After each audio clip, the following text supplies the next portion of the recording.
The rain had been falling on Manhattan for 3 days straight. Eleanor Vance stood at the floor-to-ceiling windows of her penthouse office on the 42nd floor, watching the city blur into streaks of gray and silver below.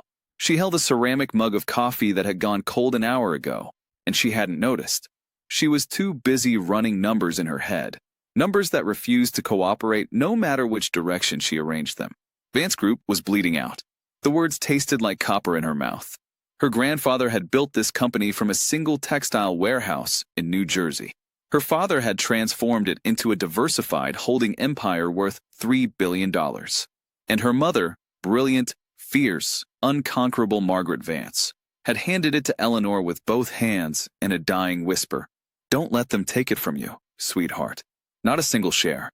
Her mother had been gone for 14 months. Eleanor had spent every one of those months fighting. She set the cold coffee down and turned back to her desk, where 3 separate financial reports lay open like wounds. The company's primary asset, a chain of luxury hospitality properties along the eastern seaboard, had been hemorrhaging revenue since the post-pandemic market correction.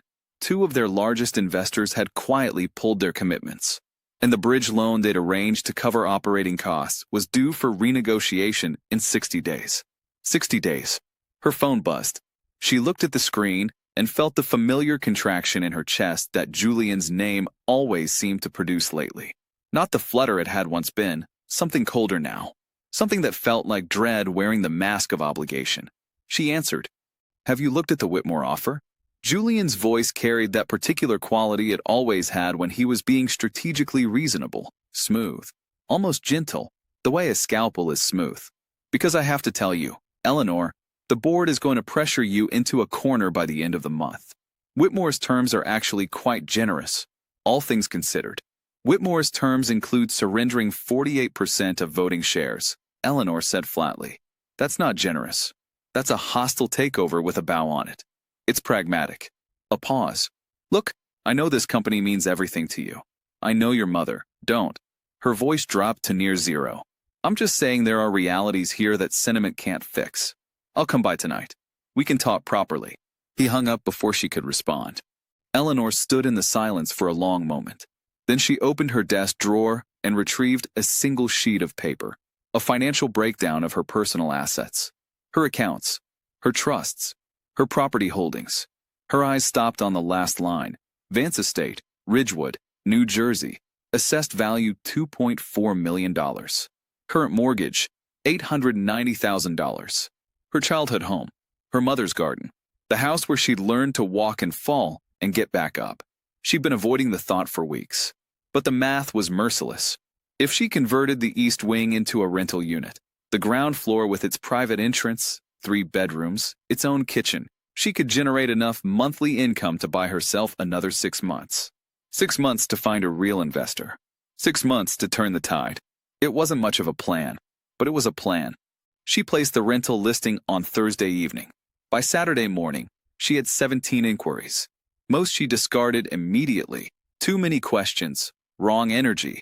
One man who sent a 3-paragraph message about his extensive collection of taxidermied animals. Then she came to the last application. Arthur Sterling, 35, self-employed consultant, currently between projects. 1 dependent child, age 6. References available upon request. References available upon request. He'd written that line twice, she noticed. Like he really wanted her to know he had references. She called the number. The man who answered had a voice that was unhurried and low, the kind that didn't fill silences unnecessarily. He answered her questions simply and directly. No, he wasn't sure how long he'd need the space. Possibly 3 months, possibly longer. Yes, his son was quiet. Yes, he could provide first and last month up front in cash if that made things easier. Something in his steadiness made her say yes before she'd consciously decided to. He arrived on a Tuesday morning with his son and 2 suitcases. Eleanor watched them from the top of the stone steps as Arthur Sterling walked up the front path. He was tall, over 6 feet, with dark hair that needed cutting and the kind of jaw that looked like it had been carved with strong opinions. He wore a plain gray jacket that had seen better days and dark jeans. His shoes, she noticed automatically, were expensive once. Resold twice. At his side, Holding one finger of his left hand with both of his own small fists, walked the boy, Leo. He was small for 6, with his father's dark hair and enormous brown eyes that moved carefully over the garden, the steps, the house, cataloging everything, trusting nothing. He didn't smile. He didn't speak. When his gaze landed on Eleanor, he stared at her for 3 full seconds with an expression of complete, unsettling seriousness, then tucked his face against his father's arm. Miss Vance. Arthur extended his free hand. His grip was firm, brief, professional. Thank you for this. It's a business arrangement, Eleanor said, because she didn't know what else to say in the face of the boy's silence. The terms are clear. I'll need the signed lease before you bring anything inside. Of course. He signed it at the kitchen island with a pen she handed him, Leo sitting on the counter beside him, watching the pen move with solemn attention. Eleanor caught herself watching the way Arthur's large hand rested on his son's back, steady, unconscious, constant, and looked away. Business arrangement, she reminded herself.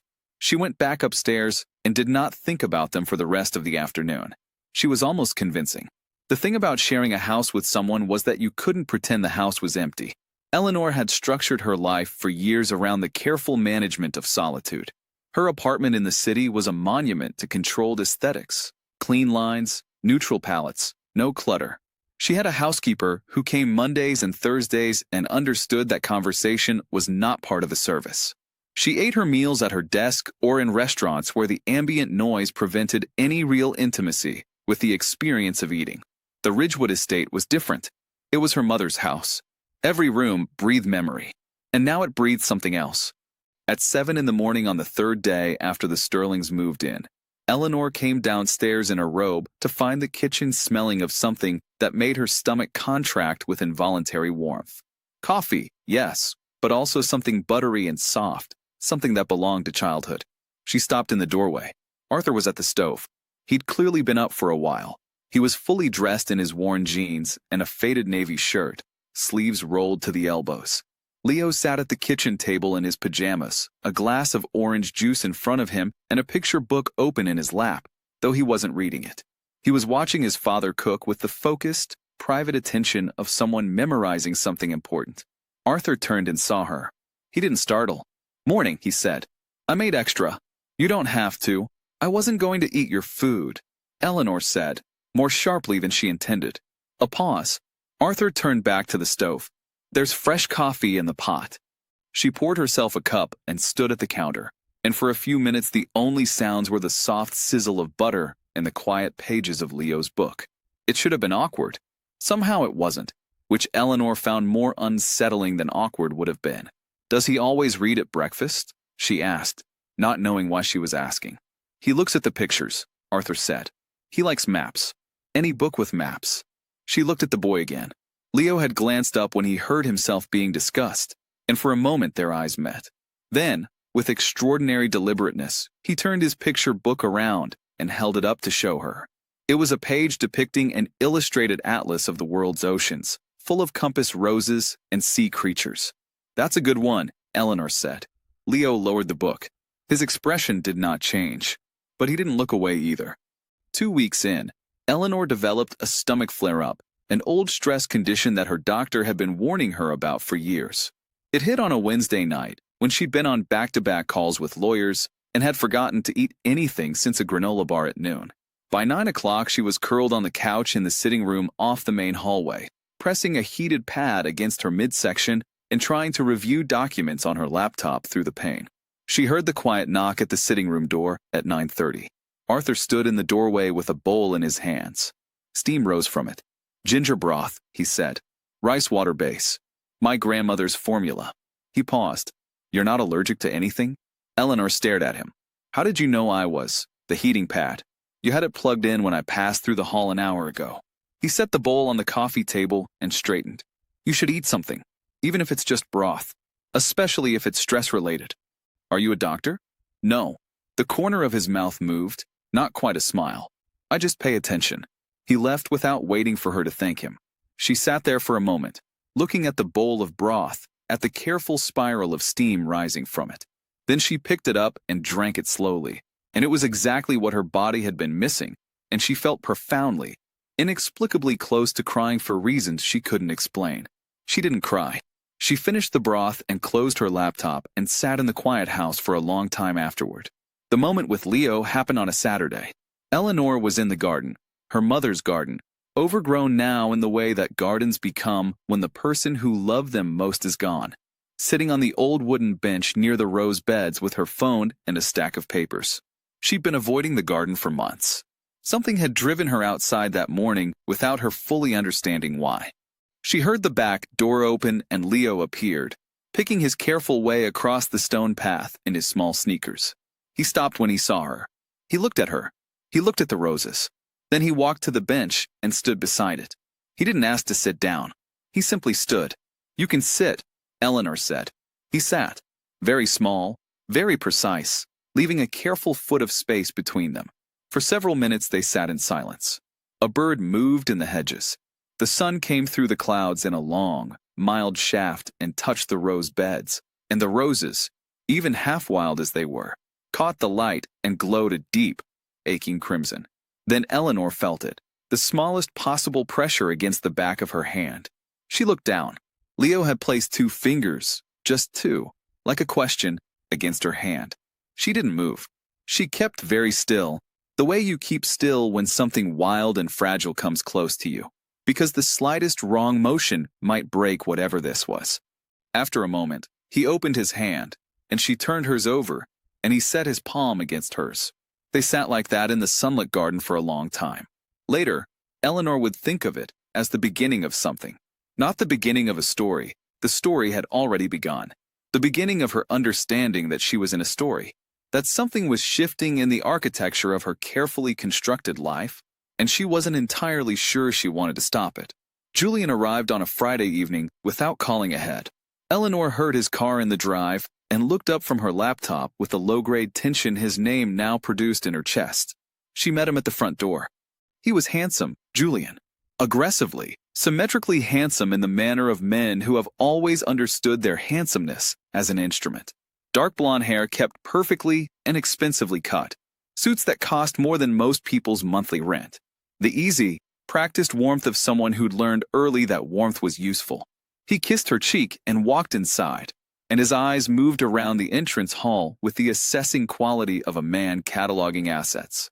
"I brought the Marchand files," he said, setting his briefcase on the hall table.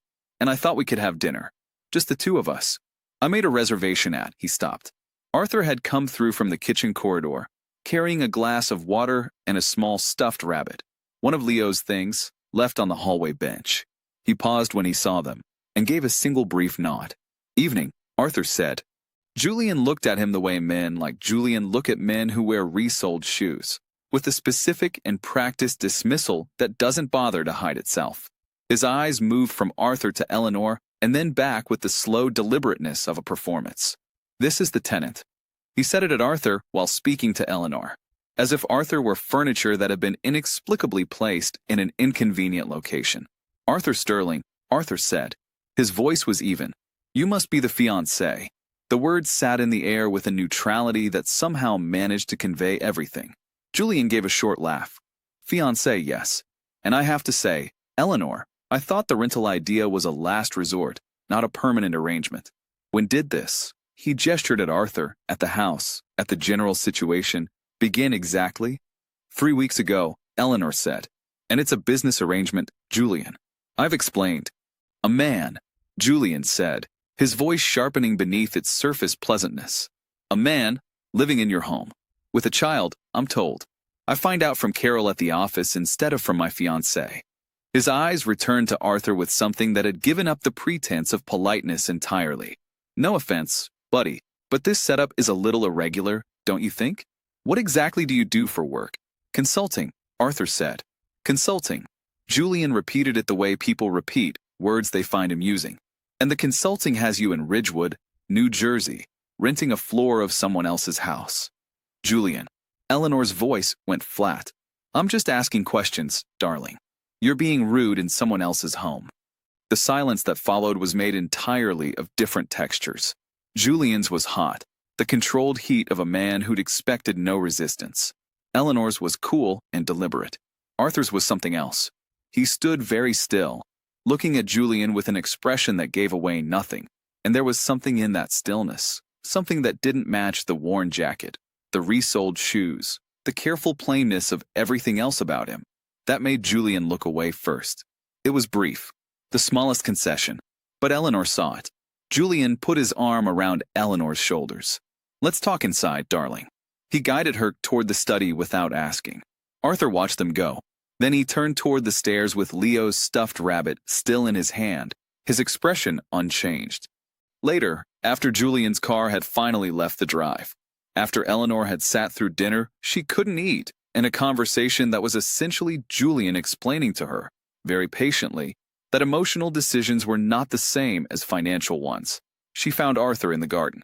He was sitting on the wooden bench where she and Leo had sat together, a mug in his hands, looking at nothing in particular. She stood in the doorway for a moment. "I'm sorry about that," she said. He shook his head once. "You don't have to apologize for him." She came out and sat on the far end of the bench. The night garden smelled of damp earth and something from the roses that only came out after dark, a secret sweetness. "He's not always," she started. "You don't have to do that either," Arthur said quietly. "Explain him." She stopped. She sat with that for a moment.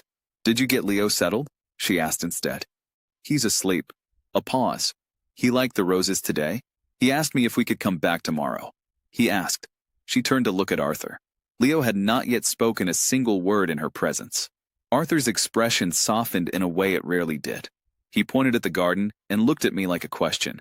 "For Leo, that's asking." Eleanor looked back at the dark garden. "Tell him yes," she said quietly.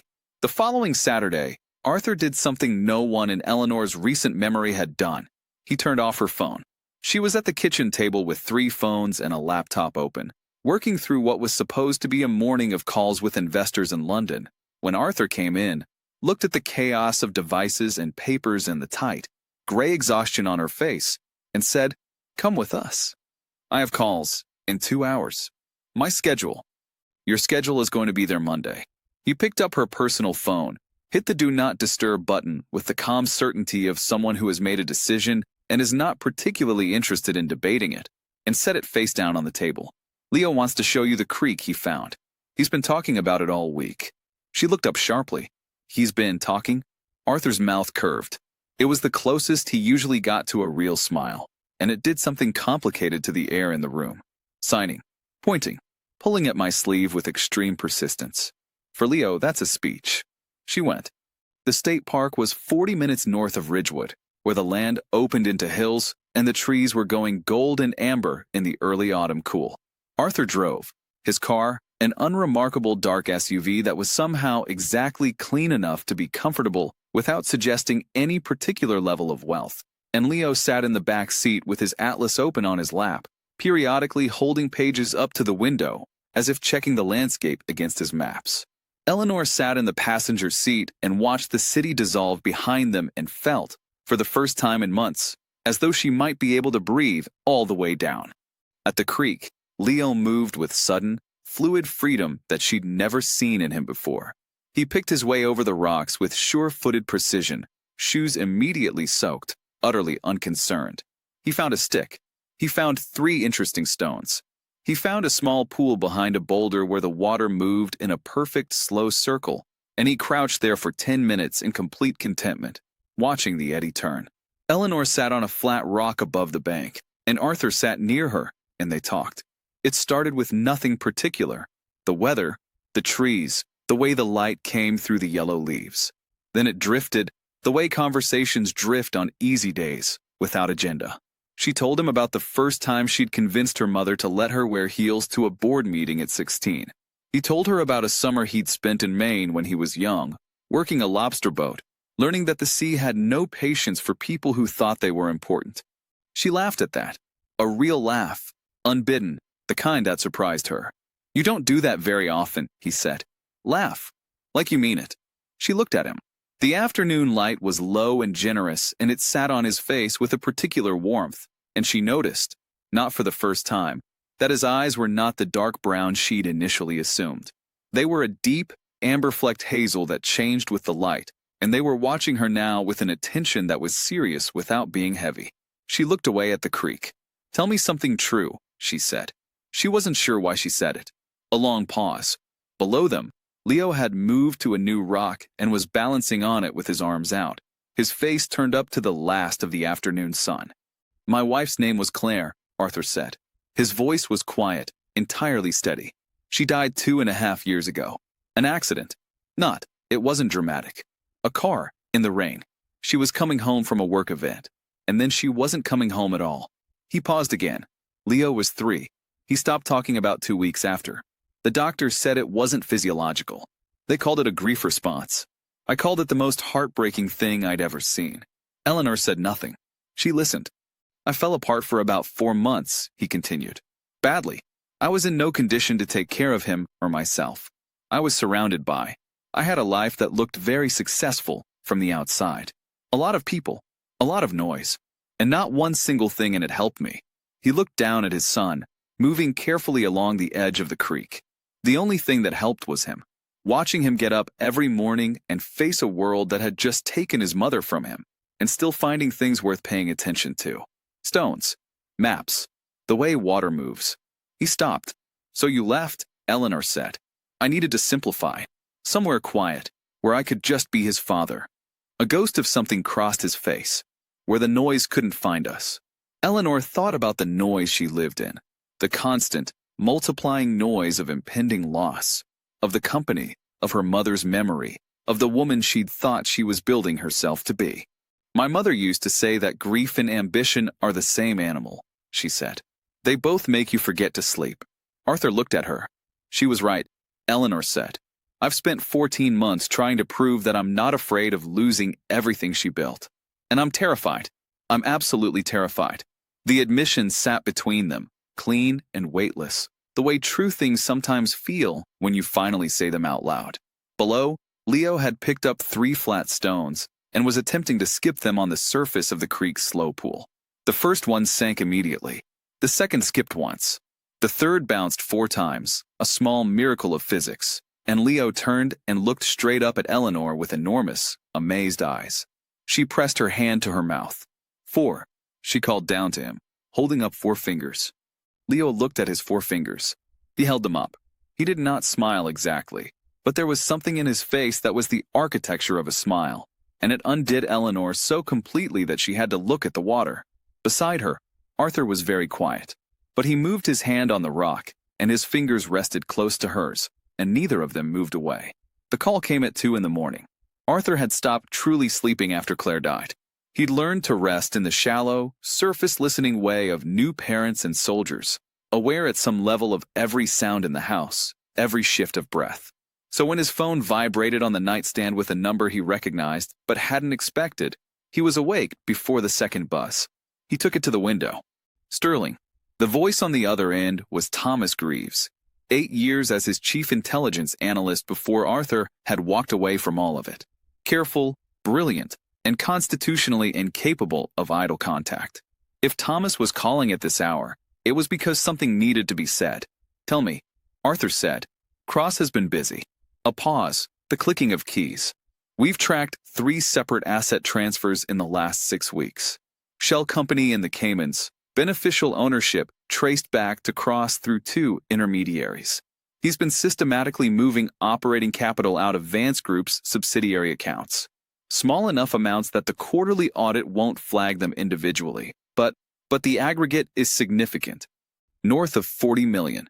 And that's what we've confirmed. A longer pause. There's more. He's been in contact with the Whitmore Group's acquisition team. Not to advise them, to facilitate them. He's been feeding them internal financial data to make the company look worse than it is, creating the conditions for a forced sale. Arthur stood at the dark window, looking out at the garden. The roses were shadows. The wooden bench was a shadow. He's planning to let the board vote her out, Arthur said. Within the month, he's already secured 3 board member commitments.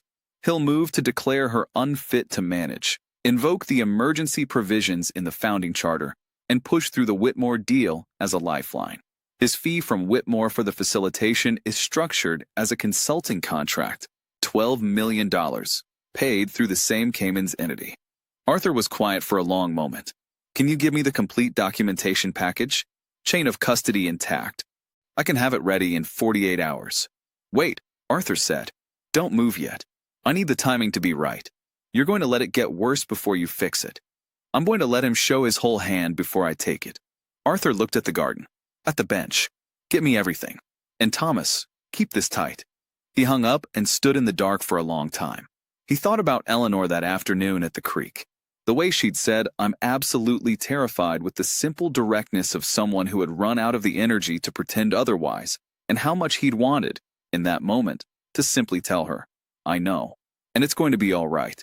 He hadn't, because the moment he told her who he really was, the quiet of this life, the blessed, painful, necessary quiet, would be over. And more than that, he didn't want her to look at him differently. He didn't want to become, in her eyes, a resource instead of a person. He wanted, a little longer, to just be the man who made her broth when she was ill, the man whose son had placed his small hand in hers in a garden. A little longer, he told himself. He went back to bed. He did not sleep. Julian came back on a Thursday. He didn't come to the house. He met Eleanor at her office downtown, and he did something cunning. He brought flowers and apologies and the specific warmth he could produce when he needed it, a warmth that had once felt real to her and now felt like a translation of a feeling rather than the feeling itself. They had lunch. He was charming. He talked about their future, about the villa in Tuscany they'd discussed, about the life on the other side of all this corporate trouble. And then, over the coffee, with the gentleness of a man delivering difficult news he absolutely did not want to deliver, he said, I have to tell you something about Arthur Sterling. Eleanor set her cup down. I had someone look into him, Julian said. I know. You think I'm overstepping. But Eleanor, darling, you're a vulnerable woman in a vulnerable position with a stranger in your home. A stranger no one seems to be able to find a real professional history for. A man with no company registration, no verifiable consulting contracts, no financial footprint to speak of. A pause that was timed beautifully, and yet he has someone monitoring Vance Group's internal communications.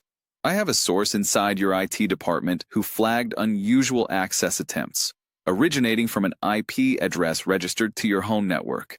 Eleanor felt cold. He's been in your company's systems, Julian said softly. Eleanor, I think he was placed there deliberately. I think someone is paying him to gather intelligence on your company from the inside. The cold spread. She thought about Arthur's silences, his careful questions, the way he always seemed to know more than he should, about her schedule, her stress, her company's vulnerabilities. She thought about the night he'd appeared with broth, timing it so perfectly. She thought about how much she'd told him at the creek, without meaning to, without realizing how much she'd revealed. She thought about Leo and felt something tear. Are you certain? Her voice was very quiet. My source is reliable. Julian reached across the table and covered her hand with his. I'm sorry.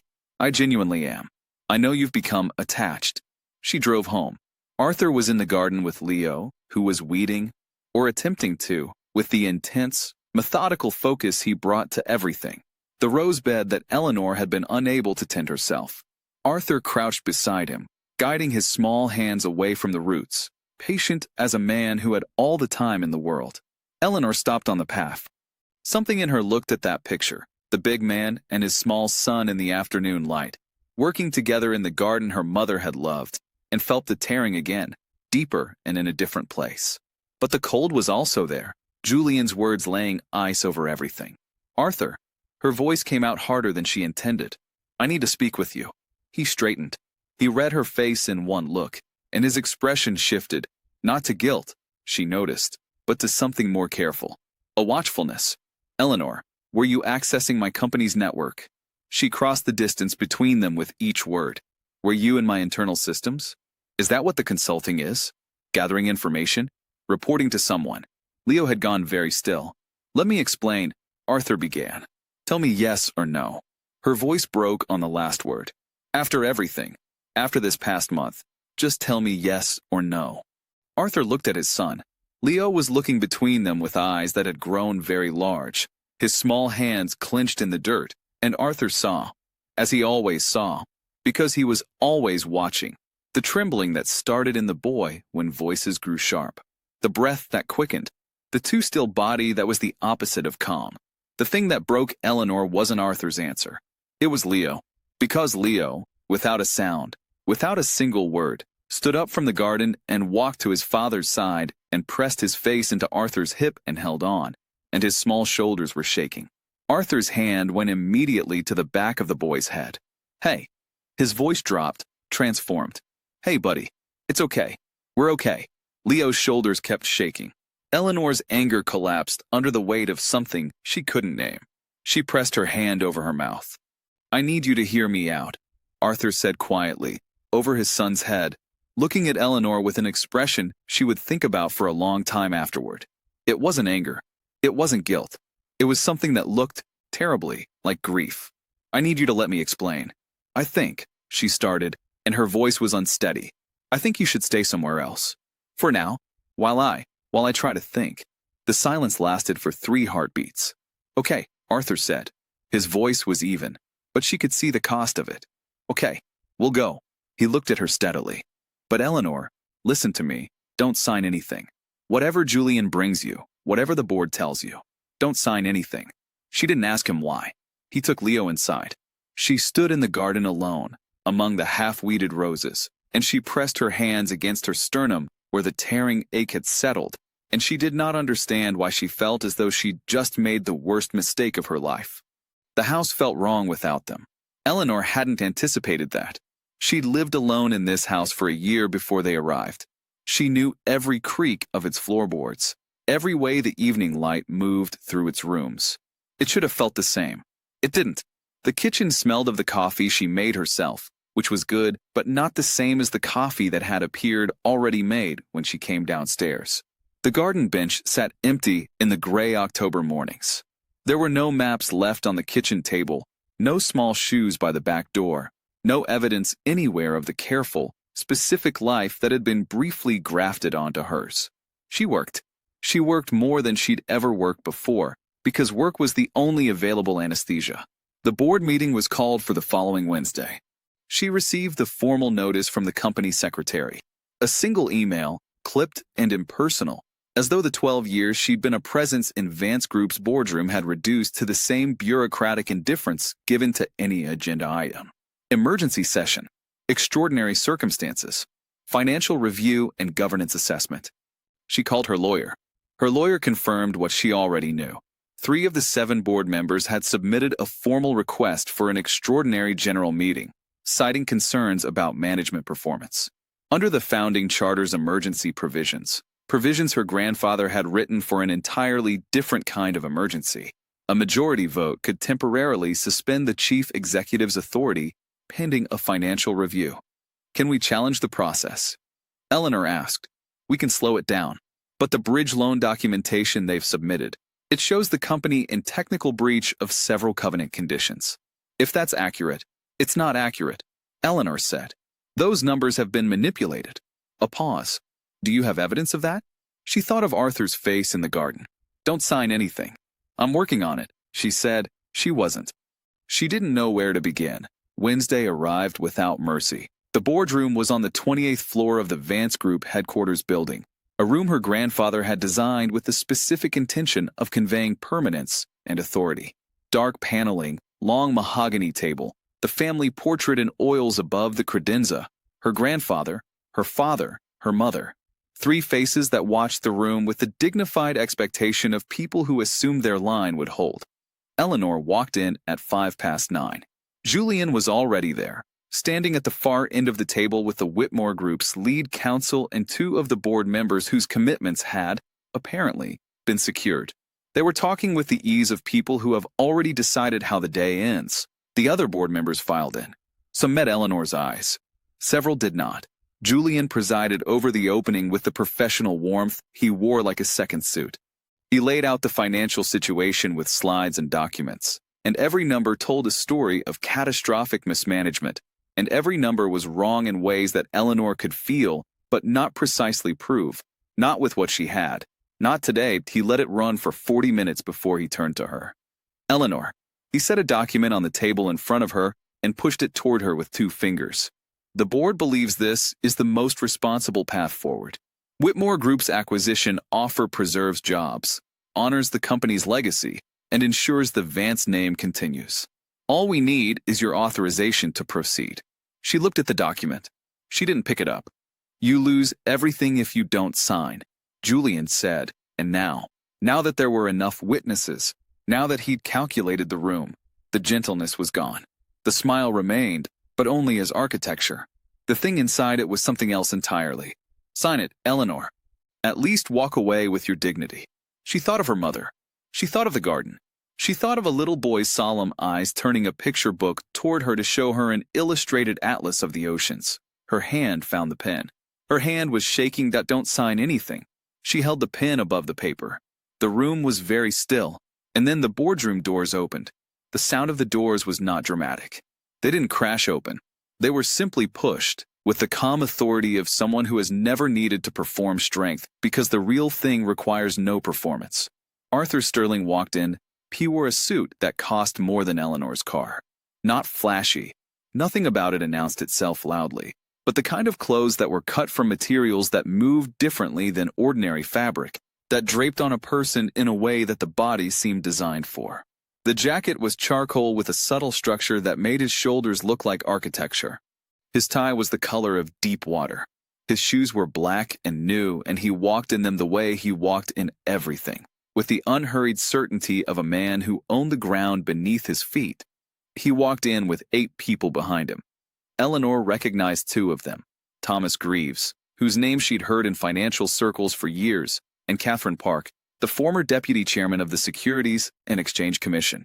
The others were lawyers, she guessed, the particular kind of lawyers whose suits cost what hers did and who moved through rooms in the wake of power rather than in front of it. The room had gone absolutely, completely silent. Arthur moved to the table. He did not look at Eleanor first, and somehow this was the most rattling thing she'd ever witnessed. This complete, unhurried purposefulness, this absolute absence of doubt. He looked at Julian. Julian was still smiling, but the smile had developed a structural fault. "Mr. Cross," Arthur said.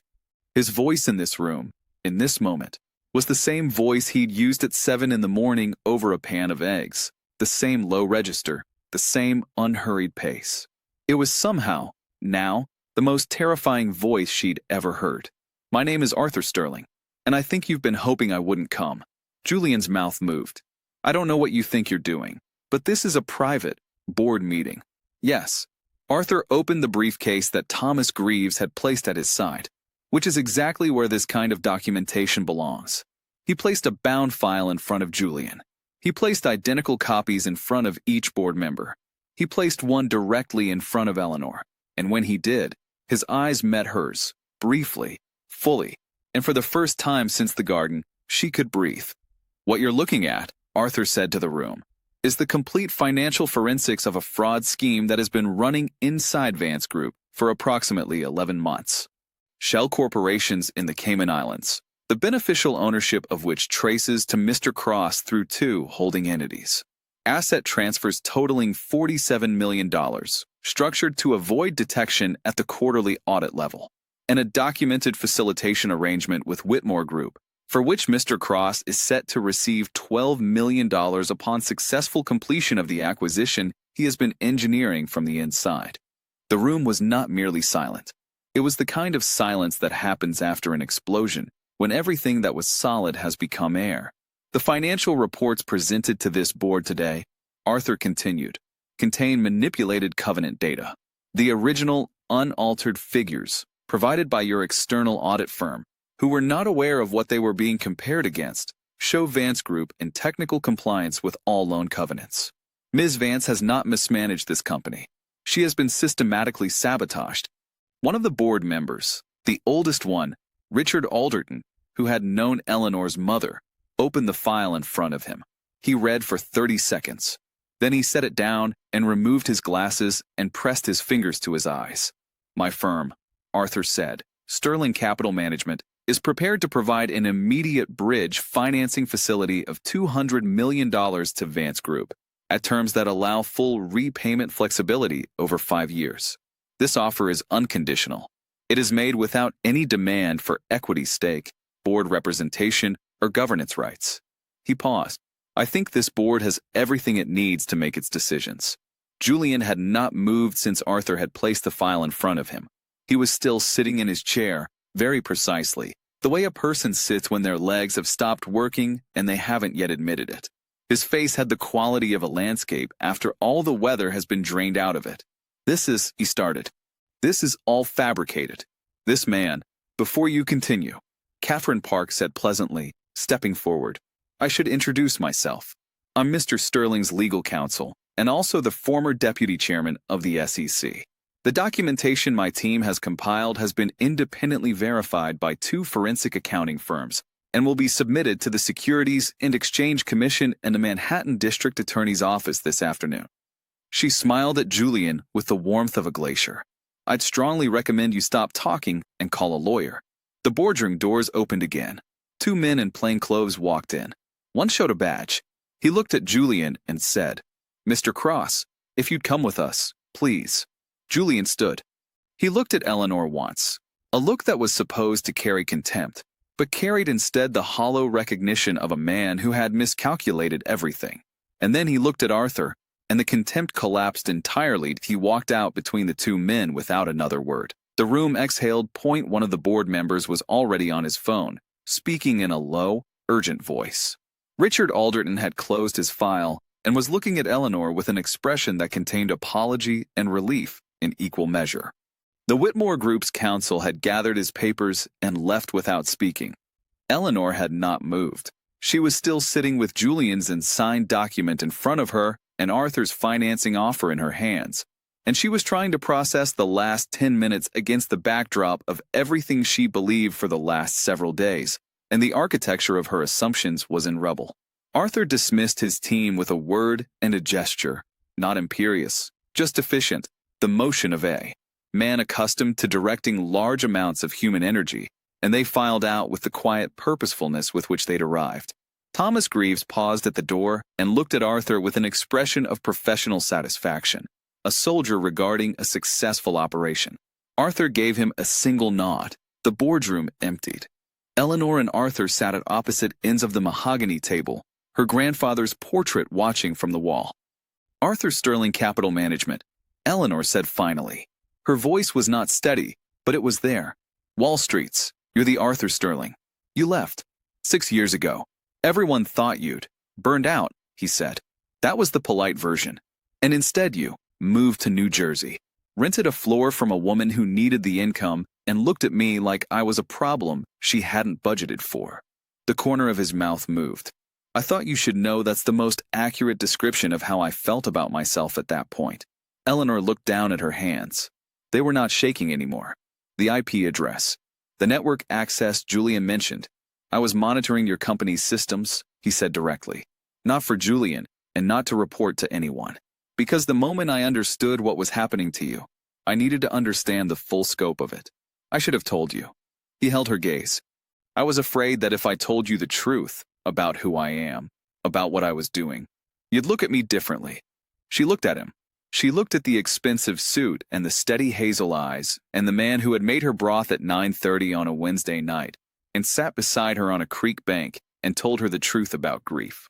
I owe you an apology, she said, for the garden, for sending you away when...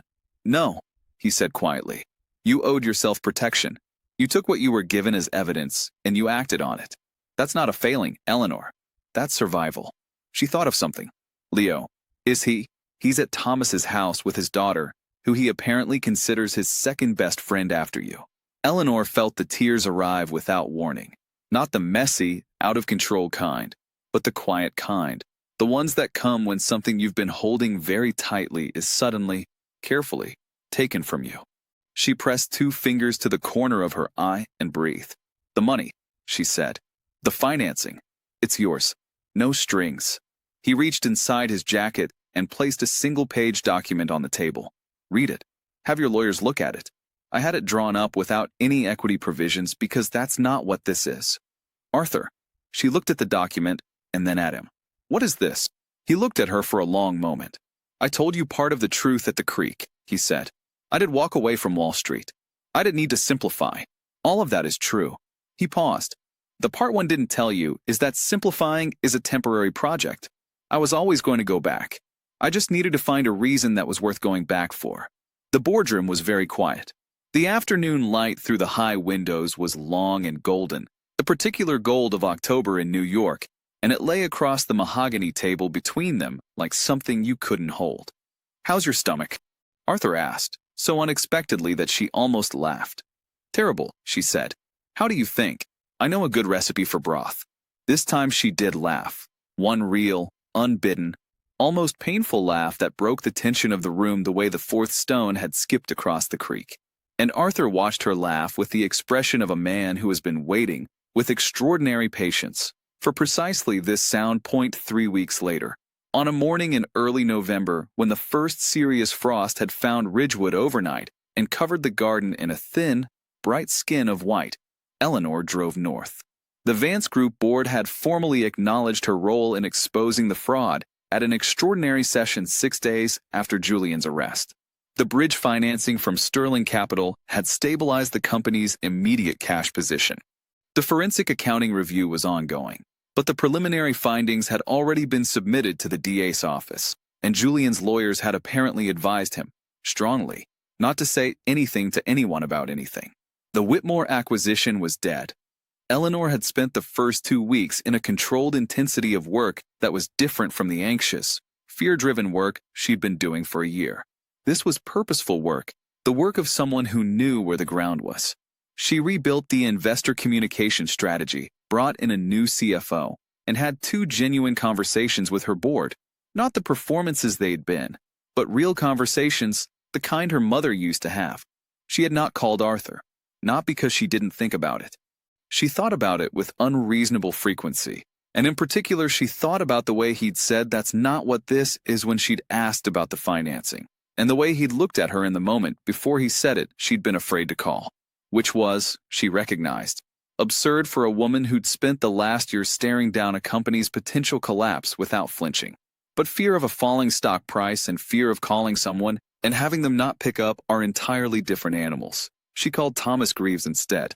Thomas, who was professionally discreet but apparently not personally indiscreet, told her simply that Arthur was currently based in a rented house in Bedford Hills, and that Leo had started at a small school there, and was, Thomas said with the careful emphasis of a man choosing his words, doing rather better than expected. She drove north. The house in Bedford Hills was smaller than she'd anticipated. A white clapboard colonial on a quiet street, the kind of house that a man who had every option in the world might choose because it had a good garden and a dog-friendly neighborhood, and was an acceptable commute for a 6-year-old on his first adventure at a real school. There was a bicycle on the porch and leaves piled in bright drifts against the fence. Eleanor parked and sat in the car for a moment. She didn't know exactly what she was going to say. She was reasonably good at most things, but improvising the emotional architecture of what came next felt beyond her current competencies. She got out of the car. She was halfway up the front path when the door opened. Leo came out at approximately the speed of a small comet. He crossed the porch and the 3 front steps and ran down the path with both arms out and crashed into her so hard that she had to brace her feet, and she dropped her bag entirely. He was smaller than she remembered and also somehow more present, more here in a way that the careful, watchful boy in the Ridgewood garden had not quite been. He pressed his face into her coat and held on with fists full of her lapels. Eleanor crouched down, even though the path was cold through her knees, and she put her arms around him, and she felt him trembling, not the frightened trembling she'd seen the last time, but something else, something with a different quality, the way a tuning fork trembles when it finally finds its note. "Hey," she said into his hair. "Hey, I missed you too." Leo leaned back and looked at her. His enormous brown eyes were bright. He put his hands on either side of her face, and then, with the careful, deliberate intention of a person who has prepared this and waited for the right moment, he said, very quietly, in a voice that was small and a little rough from disuse, "Eleanor." Just her name. But it was everything. She felt the tears come again, and this time she didn't try to manage them. They simply fell, and Leo watched them with grave concern and reached up to touch her cheek, his brow furrowing in the particular way that meant he was worried, and she laughed even while crying, which seemed unfair to both emotions. "I'm okay," she told him. "These are the good kind." He considered this. Apparently, he decided it was acceptable. Arthur was on the porch he'd come out behind Leo, and he stood now with his hands in the pockets of an ordinary flannel shirt and dark jeans. watching her with his son in the frosted path with an expression that he hadn't fully assembled into neutrality in time, so she could see the full, unguarded version of what was on his face. It was the kind of expression that a person could only produce if they'd been holding something for a long time and had put down the effort of holding it. Eleanor stood, Leo's hand in hers, and walked toward the porch. "I should have called," she said. "You're here," Arthur said.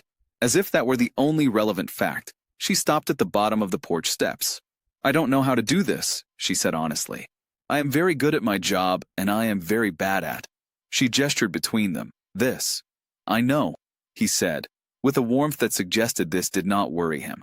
"I also think you should probably have your lawyers look at the financing terms again, because the repayment clause in Section 4 is more generous to me than it should be, and I'm not. I don't want Eleanor." His voice was very gentle. "I didn't write the financing terms to make a profit." "I know," she said. "That's the problem." He came down the steps. He was very close now, and she had to look up slightly, and the autumn air was cold and clean around them, and smelled of frost and dead leaves, and something domestic from inside the house, something that smelled like soup, or warmth, or a future that was being built of ordinary things in the best possible way.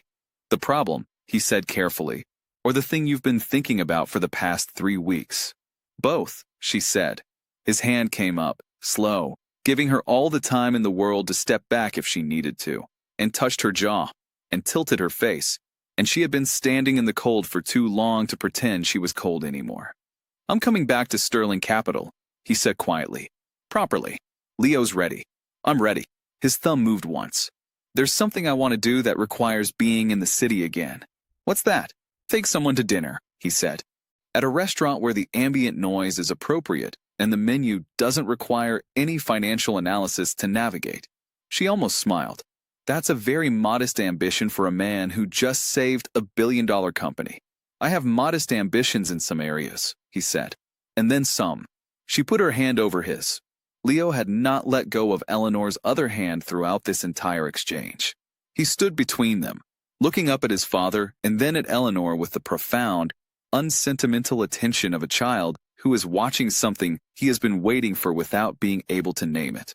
Then, apparently deciding that the adults had been taking long enough, he tugged on both their hands simultaneously with surprising authority. Arthur looked at his son. Eleanor looked at his son. Leo looked between them and tilted his head toward the front door of the house with the unmistakable expression of a 6-year-old who is soup waiting and is prepared to be reasonable about romantic developments only up to a certain point. They both laughed. The kind of laughter that comes from the same place, at the same time, without arrangement. Eleanor looked up at the sky. It was the blue of very early winter, clean and pale and limitless, the kind of sky that makes every choice feel consequential and also, somehow, right. The frost caught the last of the morning sun in the garden, and the roses, because Arthur had a garden too, and they were the same color as her mother's, glowed like coals in the white light. She had been afraid of losing her mother's empire. She had worked herself into exhaustion to hold together a company made of numbers and names and decades of someone else's sacrifice. And she had almost lost it not to the market or the economy or her own failings, but to a man who'd understood that what she was really afraid of was being alone. She wasn't alone. She followed Arthur and Leo through the front door, and the warmth of the house received them. The soup, the flannel and wood smell of a home that was being made by two people who took making a home very seriously, and behind her, the frost-white garden shone. Arthur closed the door point 6 months later, on a May morning. So perfect it seemed designed to make you believe in things. The Vance Group held its annual shareholders meeting in the building on Fifth Avenue. The financial year had closed with the company's first true net profit in 3 years. 2 new hospitality properties had been acquired. The bridge loan had been repaid 4 years ahead of schedule. Eleanor stood at the podium and spoke without notes for the first time in her career. She spoke about her mother and about what it means to inherit something that matters. Not the numbers, not the buildings, but the intention. She spoke about what it had cost and what it had taught her and what she intended to do next. I in the third row.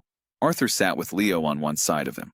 Leo was wearing a small tie that he had selected himself and was drawing maps in the margins of the shareholder report with a blue P, the end of the speech. The room applauded.